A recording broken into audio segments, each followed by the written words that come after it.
شم أبو وبرو روحو قاديشو حاضاله شاريرو أمن أبوند بشمايو نث قداش مخ تيثي ملكوثوخ. How many minutes I can speak? No. 10. No, you already used up some time for the introduction, so about 7 more minutes. Yeah. We're very tight, I'm very sorry. Thank you very much. Je dois vous parler en français, si vous voulez. La liberté d'expression et la charia, M. Hansen a bien parlé. J'ai vécu 35 ans dans les pays musulmans, arabes musulmans. J'ai étudié l'islam presque 40 ans. Je suis arrivé ici, j'ai eu le malheur de dire une mosquée en Europe, c'est pire que le nucléaire.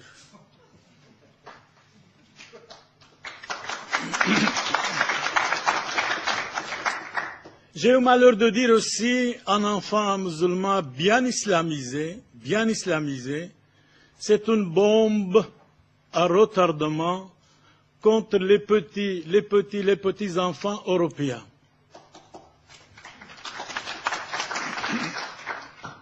L'égalité des chances ou de malchance, on m'a attaqué, porté plainte contre moi. Le procès a duré presque 6 ans. J'avais 4 avocats. Et heureusement, nous avons gagné.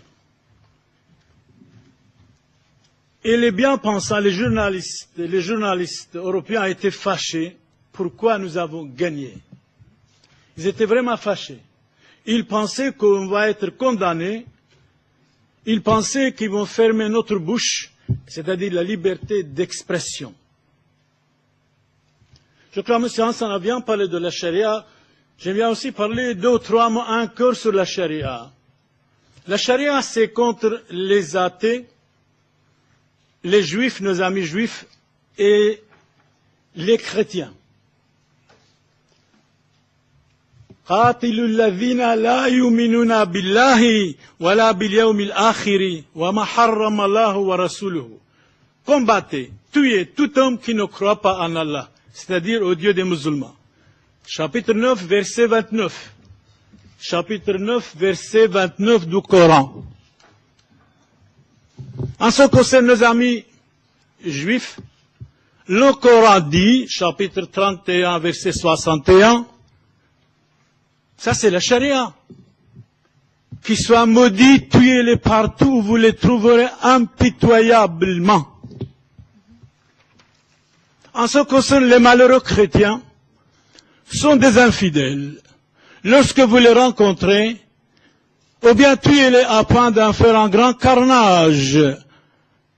Chapitre 47, verset 4 du Coran. Et ça c'est aussi la charia. Les paroles de Mahomet, les hadiths. Merci. J'ai étudié l'islam, franchement, pendant 40 ans. Et je sais de quoi je parle. J'ai même, avec un grand historien, Johan Bourlar, il est ici. Nous avons écrit ce dictionnaire historique de l'intolérance islamique.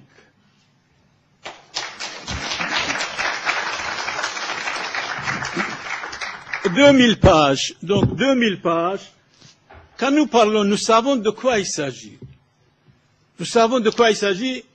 Batiaor, que nous aimons beaucoup, elle a écrit dans cette préface de ce livre extraordinaire dont on a étudié plusieurs années, Batiaor nous dit, témoignage de Batiaor pour le monseigneur Père Samuel Boniface. Pour le Père Samuel, mon frère, dans la dhimmitude, nous sommes des dhimmis, si nous voulons ou pas. Mon frère, dans la dhimmitude, qui a ressenti, expérimenté, étudié les souffrances de la dhimmitude et n'a pas eu peur d'en parler au nom des persécutés. Avec mes remerciements pour sa défense courageuse d'Israël, nous aimons Israël. Seul pays démocratique en Orient, que les chrétiens ne sont pas assassinés. que les chrétiens sont libres. Tandis que dans tous les autres pays islamiques, les chrétiens n'ont pas la liberté même de vivre d'expression, souvent sont massacrés, insultés, calomniés. Et je peux vous dire, 42 personnes dans ma famille ont été assassinées en 1915. Voilà la tolérance islamique. Nous, dans l'islam, il n'est pas ni paix, ni amour, ni la tolérance. C'est la haine des autres, mais nous devons les aimer. Comme des êtres humains, nous devons les aimer. C'est normal. C'est absolument, c'est normal. Et ici, il y a quelque chose de très intéressant aussi pour notre ami Litman. En 2010, il y a 400 ans, j'ai rencontré, il a dit, au nom de Shema Israël, priez sur ma tête. J'ai imposé la main sur sa tête, et c'est vrai, il est venu chez moi à la Sainte Messe catholique, en latin et en français, en araméen, et il a dit, le Père Samuel a allongé ma vie pendant 4 ans. Et finalement, c'est la vie, l'être humain est né pour mourir. L'être humain est né pour mourir. Nous devons être tolérants, bien sûr. Mais la tolérance doit être réciproque. Pour moi, la tolérance, c'est l'âme de l'humanité. Mais en islam, malheureusement, il n'y a pas de tolérance. Il y a toujours la taqiyya. La taqiyya, c'est-à-dire la ruse.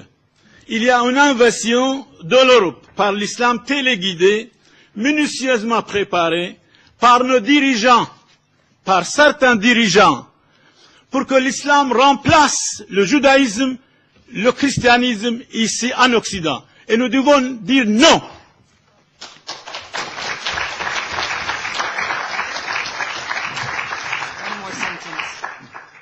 One more sentence.